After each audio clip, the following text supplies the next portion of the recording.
Okay, guys, we have Captain Tim Hawkins. He is the CENTCOM spokesperson, and he's doing an interview that wasn't released in American media for some reason with an Iran update 2026 February timeline. So, why wasn't this released in American media?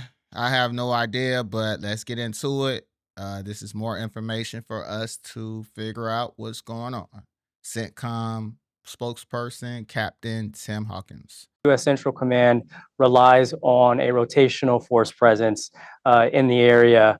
So whenever there are times of heightened tensions, we tend to flow additional forces in. When there are times that when tensions are low, forces flow out. So we're at a time where there are heightened tensions, and so we have flowed forces in, including the Abraham Lincoln Carrier Strike Group. That allows us to do several things. One, it allows us to ensure that we protect our forces. We will protect our troops, as we've demonstrated just in recent weeks when we saw a drone approaching and we shot it down because it was approaching in an aggressive manner. We also are able to continue to work with our regional partners and allies to ensure security and stability. So that's another focus and an advantage of having additional forces. And then it allows us to continue to go after our priority efforts, such as ensuring the enduring defeat of ISIS. So, Captain Hawkins, you mentioned how these rotations that happen, it depends on the levels of tension in various regions. Obviously, it's unusual to have two carrier groups in a region at one time. I want to ask you if this means that the U.S. is on a defensive footing or an offensive footing when it comes to the standoff with Iran. And does having these two carrier groups in the region give you the option to not have to utilize regional military bases in the event of any confrontation? Well, having additional naval units does exactly what I just said, and that is to put us in the best position possible to ensure we protect our troops. Our troops also Got to stop you right there. So, bringing in additional assets and 1/3 of the whole Navy fleet is not just about protecting troops. It's also about projecting power. Let's be real. But if you think I'm mistaken and you think we are only bringing all these Navy ships over there just to protect troops, let me know. Or if you think it's more to it, then let's keep listening. are continuing to work with our regional partners and allies who have a vested interest in security and stability. And then, like I said, we're also conducting operations on priorities such as ensuring the enduring defeat of ISIS. So yes, we have additional naval forces. It's not the first time that we've had an aircraft carrier. If we happen to have a second aircraft carrier that arrives, it won't be the first time that U.S. Central Command has operated two aircraft carriers.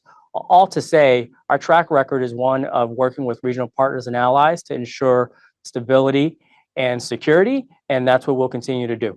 Captain Hawkins, you mentioned a moment ago that earlier this month, CENTCOM had announced that the U.S. military had shot down an Iranian drone that approached the USS Abraham Lincoln aircraft carrier in the Arabian Sea. At this moment, when tensions are soaring, how is CENTCOM monitoring Iranian military movements or any perceived provocations, and what measures are in place to deter escalation? Well, we closely monitor the security environment. That is something that comes with us operating safely and ensuring that our troops are safe and secure, and that we are well positioned to continue working with our regional partners and allies to ensure that they too are well defended. With respect to de-escalation or deterrence, I should say, deterrence from our perspective comes through a show of strength. And so during times of heightened tensions, we are going to make sure that we have the forces in place to protect our troops. That's what you are saying. Additionally, with respect to Iran. Okay, he just contradicted himself from my previous point why I was stating that no, they're there for a show of force. So it's not just to protect troops, it's also for deterrence and show of force. But yeah. As you know, there are some ongoing negotiations, and I won't get into those. Refer you to our diplomats who are leading those efforts. But Our focus, again, remains on ensuring we have the right forces in place to protect our troops, and that's what we're doing. Captain Hawkins, President Trump has warned that a limited attack on Iran might be an option if attempts at diplomacy ultimately fail. But there's a lot of talk also about plans that have been drawn up for potentially a longer campaign. What does a longer campaign mean? Does that mean weeks? Does it mean months? I mean, I know you can't go into too much operational detail, but I also am curious about how CENTCOM is going about coordinating with regional allies and partners to allay concerns in the event that this becomes a bigger military confrontation. Yeah, I'm not going to speculate on anything that may or might happen. What I'll tell you is this: is that the U.S. military, particularly in the Middle East, works regularly with our regional partners and allies. We not only work with them, we train with them. In recent weeks, we've conducted training exercises with Kuwait, with Saudi Arabia. You saw last fall us participate in an Egyptian-led military exercise that involved 40 nations. You saw us in Saudi Arabia also last fall conduct a counter-drone exercise in the desert, led by the Kingdom of Saudi Arabia.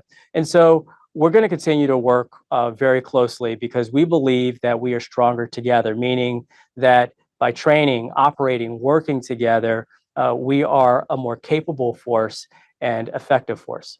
All right, Captain Hawkins, you talk about working closely with your allies and partners in the region. One of the big concerns in all this has been that a flare-up between the U.S. and Iran could lead to a lot of other consequences, that you could see the closure of airspace and waterways, that international travel could be severely disrupted. Are there contingency plans in place to potentially deal with these possibilities? Yeah, not going to talk through hypotheticals or speculate. What I'll tell you is that our focus is on regional security and stability. And one of the ways in which we do that is to make sure we have the force posture in place to show strength.